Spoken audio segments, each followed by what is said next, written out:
Okay, we're gonna go over the Alton Sterling case. Now, what happened was I was on Twitter 2 nights ago, and Jordan Sparks from American Idol, she comes on and she's like, "Oh my God, my heart is breaking, Alton Sterling." I'm like, "What the fuck?" So I look up this thing, Alton. What the fuck's going on now? And my reply to her was, I actually printed them out now. Jordan, wait for all the info. Sometimes you're right, sometimes you're wrong. I wait for everything to come out. It should be known immediately that Jordan Sparks never in her life communicated with me verbally. Never. Facebook, Twitter, never. Now, I began to talk about it, and a couple of fans of hers start talking to me back and forth. They'll get away with it like they always do. So I say, okay, give me an example of when a police officer killed a black person innocently for no reason and got away with it. And they're like, this is a white woman. Seriously? Yep. And she gives me a couple of hashtags, this guy, that guy, that guy, that guy, and I start looking them up. To be perfectly honest, about half of them were justifiable. A couple I never heard of before. A couple were not justifiable and the officer was punished. And a couple, the investigation is still out. Okay. Now, being a self-defense expert that I am required as an expert to look at all sides all the time. I'm not allowed to see your color. I'm not allowed to see your religion.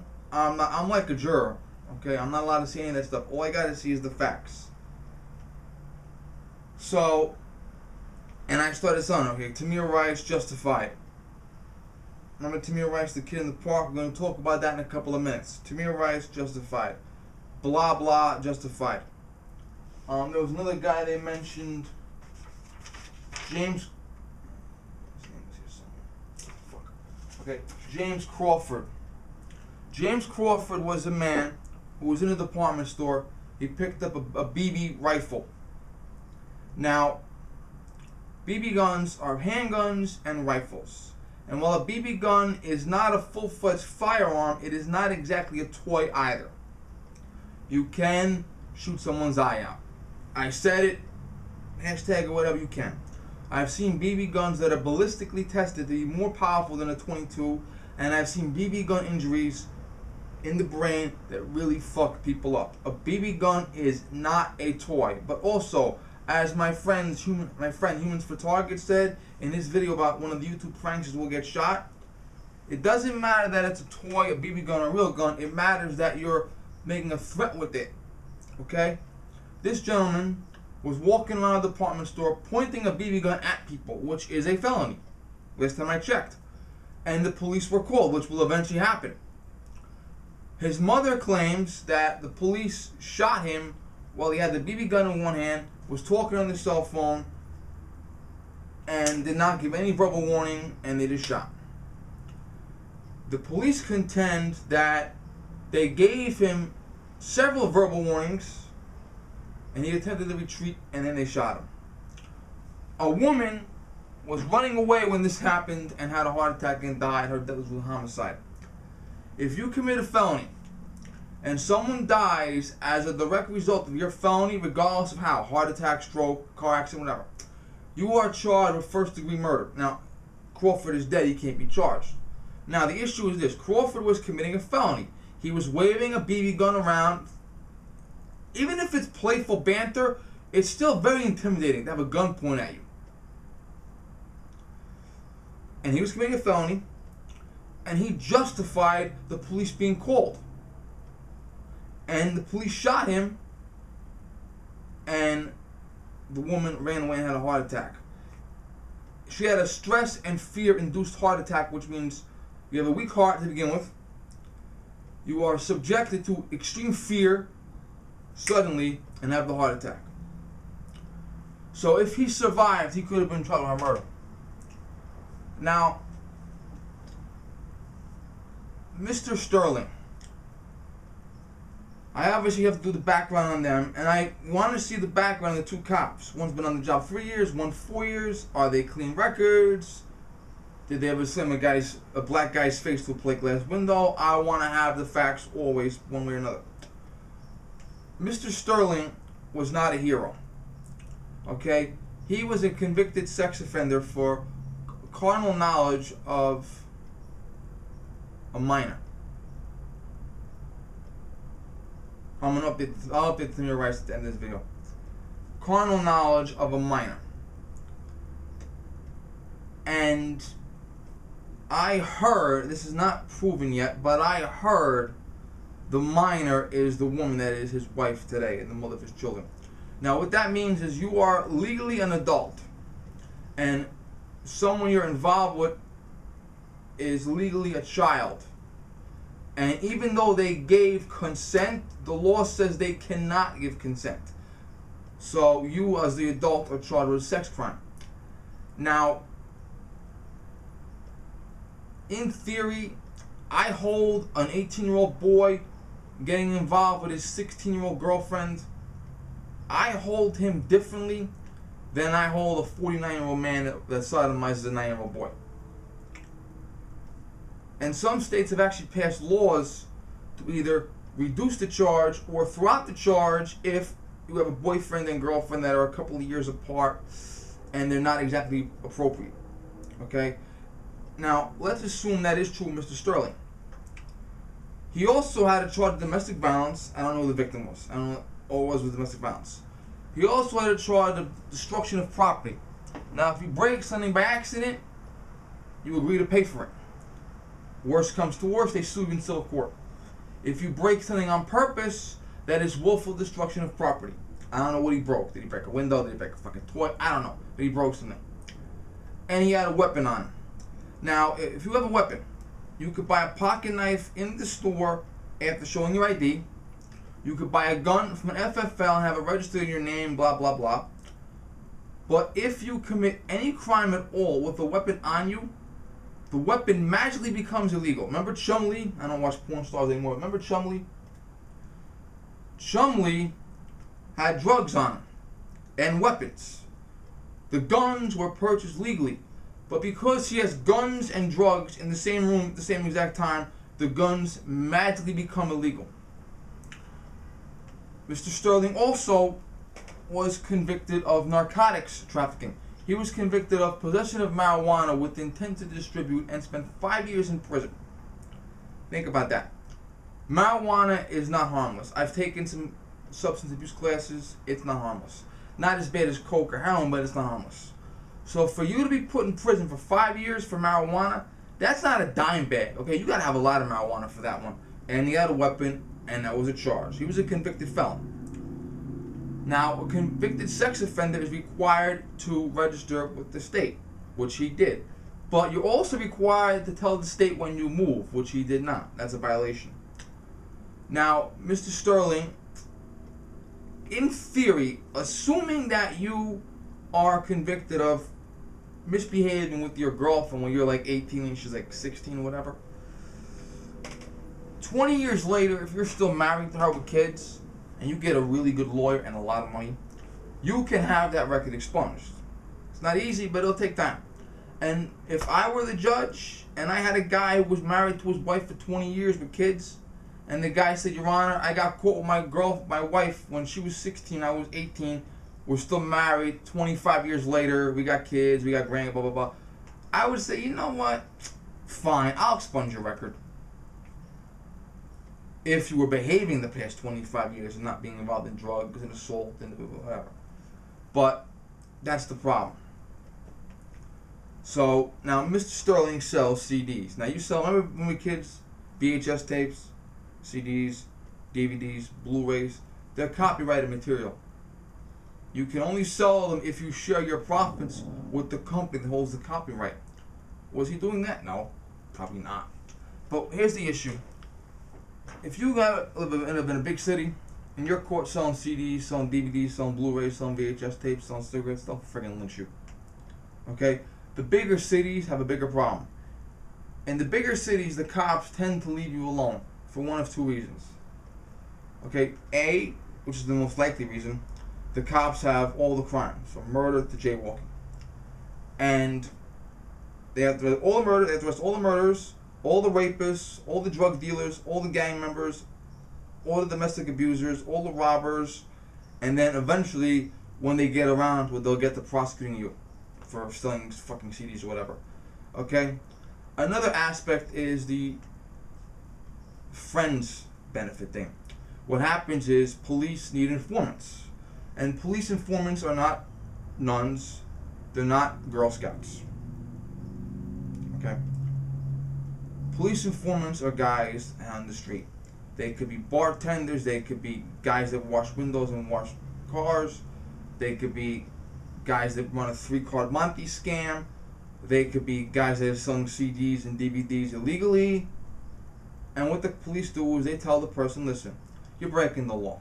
Don't be fucking stupid. I know it. You're breaking the fucking law. And I'm a police officer. But I'll turn my head if you should happen to see or hear anything, and you should happen to make a phone call to my office and happen to tell me about gang movement, about drug movement, about anything like that, I might leave you alone. And then you have other guys that are on probation or parole. If you're on parole for attempted murder, you can be going 56 in a 55-mile-per-hour zone and get a speeding ticket, and when they tell your parole officer will bring you to the parole board and have you sent back to prison for life. Okay? So when you're on probation or parole, especially for a felony, they got you by the fucking balls. So they really put pressure on you. They'll say, listen, man, you're charged, you're on parole for a felony, you can go back to prison for 20 years, you're selling fucking copyrighted material. I need an informant. You wouldn't be interested in that, would you? Nah, you want to go back to prison, like, okay? They'll play ball, believe me, okay? We have police informants everywhere, they play fucking ball, okay? They're on the street, they're out there, they'll play fucking ball. They'll tell undercover cops what's going on, they'll tell the detective division what's going on, okay? They might even sneak in shit about dirty cops. You might have a guy on the street selling CDs illegally, and he sees a cop shaking a guy down, and he tells internal affairs. They know what they're doing. Now, I do not think Sterling was informant. I don't. But what I'm trying to emphasize with you is either A, cops have to get around to him dead last, or B, they want guys like him for informants. So what happened was the police had a phone call that Mr. Sterling was threatening someone with a gun. I just heard on Fox News from attorney Arthur Idala, the bald guy on Fox News, that they now believe the phone call was a prank. Someone picked up the phone and called the police and told the police, Sterling threatened me, get down and arrest him. And they think it was a prank now. But if you call the police and say someone's being threatened with a gun, they're going to at least do an investigation. They came to the scene, 2 police officers. Sterling is outside this convenience store selling CDs like he always does. Everyone in the neighborhood knows him, and very few guys are bothered by him, to be perfectly honest with you. But he is a convicted felon, he is a convicted sex offender, he is a convicted domestic abuser, he is a convicted drug dealer. Okay? So right then and there, he does not have the benefit of the doubt. Okay? That's why I always tell you to obey the law, because when you get stopped by a cop, if you're obeying the law, he's going to treat you differently than the guy that always is in trouble. Now, Sterling was given a verbal command. Verbal command could be stop, or sit down, or show me your hands, or reach into your pocket slowly for your ID. Verbal commands could be anything. If a peace officer gives you a verbal command, you must obey it. You're in your apartment building. There's a fire on this floor. Fireman says, get out. Guess what? You got to obey. You're parked in a no parking zone. Parking authority comes over. Yo, move. You got to obey. I had an incident one time a couple years ago where I had a little kid, 3 years old, run away from his family, run down the block. He was so far ahead of him, it took him 10 minutes to catch up. I stopped him from running in the middle of the road on a green light, getting hit by a car. Called for backup. His mother, grandmother, and great-grandmother, who were very close in age, by the way, came around. I said, wait a minute, get against the wall and wait for the cops. You can't leave. They couldn't leave, they told not to. So if a peace officer gives you a verbal command, you have to obey it. I have an incident where I'm bringing a little kid on the road and a fucking car comes around the corner and I tell the car to stop. If he don't stop, I threaten to bash his car in with the stein. Okay? You have to obey the verbal command first. He doesn't do that. Now you got a problem. He's a big guy. He's over 6 feet, over 200 pounds. They tase him. He don't stop.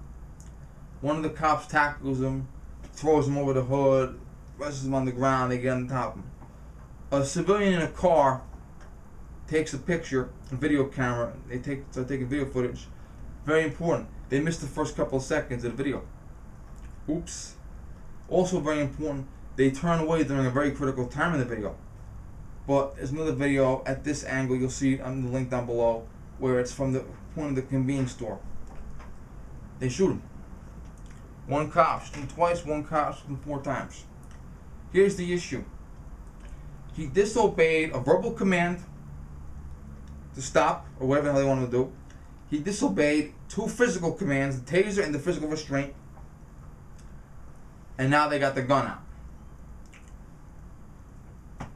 He had a gun in his pocket. What is a convicted felon, convicted drug dealer, convicted domestic abuser, convicted sexual offender doing with a gun? Not supposed to have it. And there were people on Twitter telling me, who blocked me obviously, they're telling me, oh, it's open carry state. Doesn't apply to him. Oh, you got guns. One woman had an argument with a black woman and a white man. And the black woman takes a picture of my Twitter picture, which is my picture from Emily Miller's book, and showed me that I've got guns. Well, I'm different than him. I'm not a convicted felon. And like, oh, when a white guy has a gun, it's okay. When a black guy has a gun, they gotta kill him. Color has nothing to do with it. He was a convicted criminal.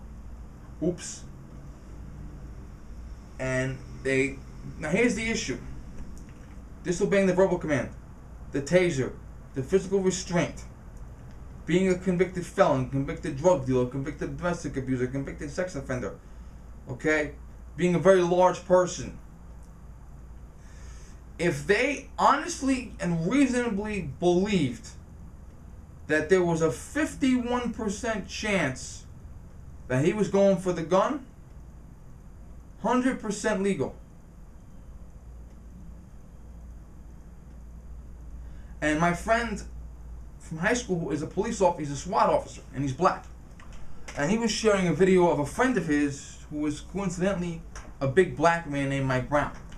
And his friend took out a Smith & Wesson J-frame revolver, and his friend said, see this revolver? I can put it in my pocket and get to the trigger and click it. What if he got his hand on the gun and pulled the trigger with it still in his pocket? It still could have did damage. Oops. Here's the issue.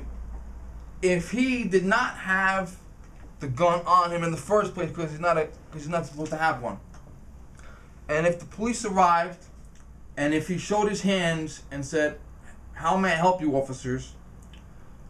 Sir, we got a complaint. You threatened someone with a gun.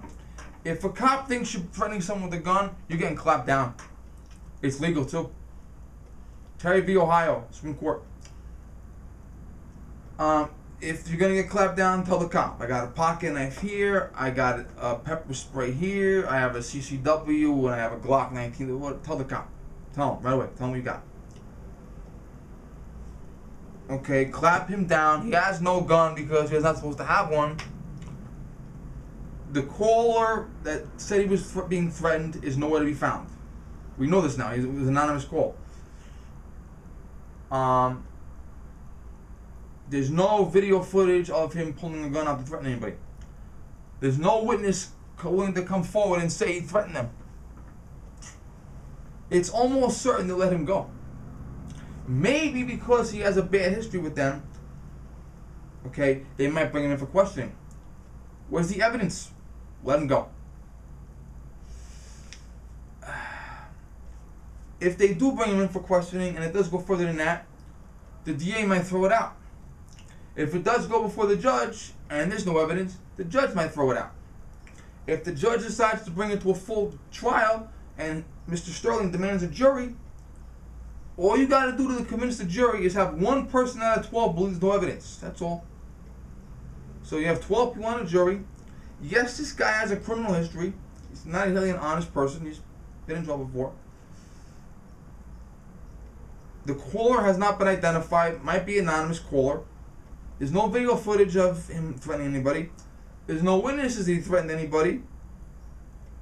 Contrary, everyone is coming forward saying he was not threatening everybody. He has no gun on him because he's not supposed to have one. And he cooperated. They'll throw it out. They'll throw it out. Believe they'll throw it out. This was nothing. This was him escalating the situation to the point where it got out of control. Now I'll give you another example. My mother remembers this, but I don't. I must have been really young. I have a brother, one of my two older brothers, the second of the older brothers. He used to live in California. Now he lives in Nevada, Las Vegas. Many years ago, my brother was visiting us from California where he lived at the time. I'm in my bedroom asleep. My mother is in my parents' bedroom asleep. My father and my brother are watching television in the living room. For some reason, even though I am physically the furthest from the door and in bed, when the bell rings, I answer the door. Police come in. The police department that my mother works for, the police department that I would later work for. They come in and they say, we got a domestic complaint. There's a violent domestic fight going on in this house. Either A, it was they got the wrong address. B, the caller got the wrong address, apartment or whatever. C, someone, possibly us, had the television turned up really loud. Or D, it might have been some asshole at a fucking payphone with a phone book and a couple of quarters in his pocket. Nothing's broken. No one has any visible injuries. No one is mad. Goodbye. Thank you. Now, if one of us had reached into their pants, if one of us had refused to sit down, if one of us had reached for something, if one of us had gotten up after being tased, might have been a different situation. And the federal government is investigating it. Let's put it this way. The federal government under this administration is a race pimping thing. And because the suspects are white, and because the suspect is black and the officers are white, guess who's being investigated? That's right. If it was a white cop and a white guy, no one would care. I mean, this administration now is racially profiling everybody. Okay? And that's the thing. Now, what happened was last night, I went on. Where the fuck is my? Oh, here it is. My paper here.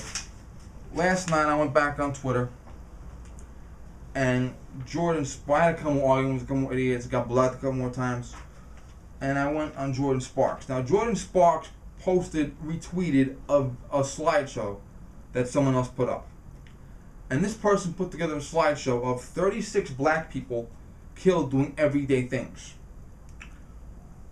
Some I didn't recognize. Trayvon Martin. Trayvon Martin was banging George Zimmerman's head on concrete, and Zimmerman shot him. And we found out later that Zimmerman was himself a scumbag. Zimmerman is no prize, believe me. Okay? He wasn't killed for walking home, he was killed because he was banging Zimmerman's head on concrete. But that was another episode that was really out of fucking control on both sides. Okay? Freddie Gray, killed while doing this. Freddie Gray was a career drug dealer, career thief. And the circumstances are still unknown, even to this day. Crawford, he was the guy with the BB gun. Yeah. Tamir Rice, he was the guy in the park. Well, I'll talk about him in a minute. And Mike Brown. But also, remember the 9 guys? There were 9 black people in the church, in the Bible study? And the fucking nutball white kid shot them all. He prayed with them for an hour, then shot them. Here's the issue. You have a video. And the video is black people that die during the commission of an assault. Black people that die under reasons we still don't know. Black people die during the commission of a felony. Black people that died while they were praying in a church. Okay? That was very insulting to the 9 black people in the church, because the 9 black people in the church were reading the Bible when they were shot. Okay? They were not gangbangers. They were not drug dealers. They were not punching cops in the face. And one of the guys that was listed in the video was Michael Brown. Now, when you put 9 black people who were killed while reading the Bible on the same page as Michael Brown, who was killed while punching a police officer in the face and grabbing his gun, that is an insult to the 9 innocent black people. It's also an insult to Dan Wilson, because you're putting Dan Wilson, who killed a black man that was trying to kill him, on the same page as Dylan Roof, who killed black people for no reason. And I got very offended by that. And I was starting to tweet out, you know, this is this and that. This is a tweet, man. Jordan said her heart is still broken. I said, Jordan, if you're talking about that scumbag again, read the facts and you won't be staying anymore. I saw the entire Tamir Rice vid. He brandished the gun, didn't look like a kid, advancing the cops. Then I posted the video that I'm going to show you later on. Watch the entire fucking vid. Now this is the video that Jordan Sparks is retweeting about the black people. Crawford ran around with a BB gun, pointing it at people, and police shot him after he refused to drop it. Mike Brown committed a robbery and tried to kill a cop that saved a black baby's life while he was committing the robbery. While Mike Brown was committing a robbery, Darren Wilson was saving a black baby's life.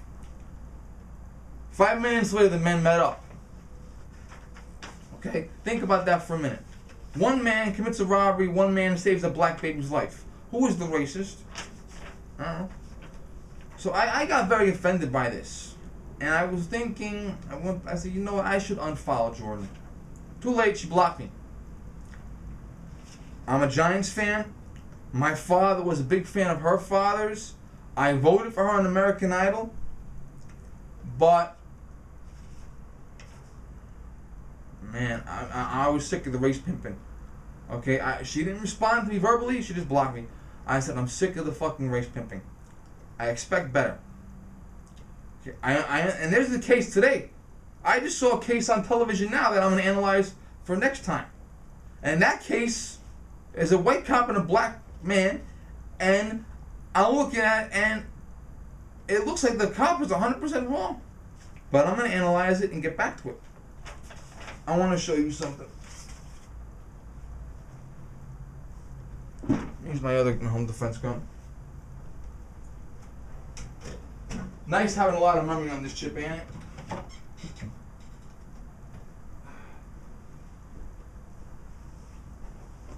My home defense gun.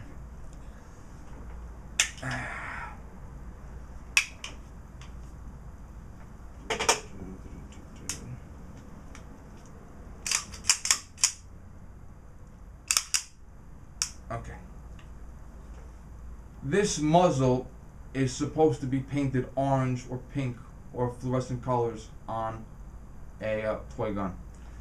The toy gun Tamir Rice had was a bootleg 1911 toy with the safety mounted on the slide, which is inaccurate, and a trigger that is different than this one. I saw the Tamir Rice video yesterday morning, and I was talking to someone on YouTube, on Twitter, and they didn't look at the video even I told them to. I did not know this video existed until yesterday. There's a surveillance camera, and the surveillance camera shows that the video, I don't know where the surveillance camera was mounted, but it shows Tamir Rice and gives the impression he's like 20 feet away from you, very close up. I know he's 12 now, but looking at that video, he didn't look 12 at all.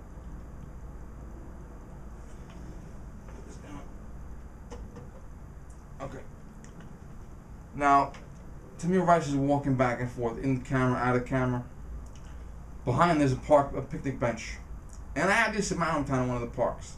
They have these giant metal posts and a giant metal roof over the picnic table so you can sit down and enjoy your meal, and if it rains, not get wet. If the sun is hot, not get burned, okay? He's walking back and forth. And remember I said someone call 911? And someone I was talking to on Twitter said the person that called 911 should have called and said, listen, I got a kid in the park with a toy gun. I now think I know who called 911. The video clearly shows a person. The person's face is blocked out for security reasons.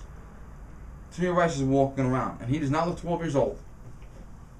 Person walks by. Tamir Rice reaches into his pants, pulls out the gun, sticks it in that person's face like this, puts the gun away. The person runs out of view. That person is probably the person that called 911. A few minutes later, Tamir Rice is sitting at the park bench. Cops come, they drive up onto the grass. He gets up, guns in his pants. He walks towards them. The police phone call, we now know this, I saw the video yesterday. The police phone call said a man stuck a gun in someone's face. And the police are getting there to the scene thinking a man stuck a gun in someone's face. What's the suspect look like? This tall, this color shirt, this color cap. What's he look like? The police see the suspect walking up to them with the gun in his pants. Oh well. Remember that conversation about it doesn't have to be real, it only has to look real? You got a toy gun without the orange muzzle device, which is required by federal law. Why are you sticking it in someone's face threatening them? Because you're joking around. Okay. Well, they didn't think it was a joke, neither did the cops. Thank you. That's it. I'm going to put links below to my Tamir Rice video. I'm going to put a link below to that 9-minute Tamir Rice video. And I'm going to put a link below to the Sterling videos. Okay? Thank you. Wow, 31 minutes. Haven't done that in a while.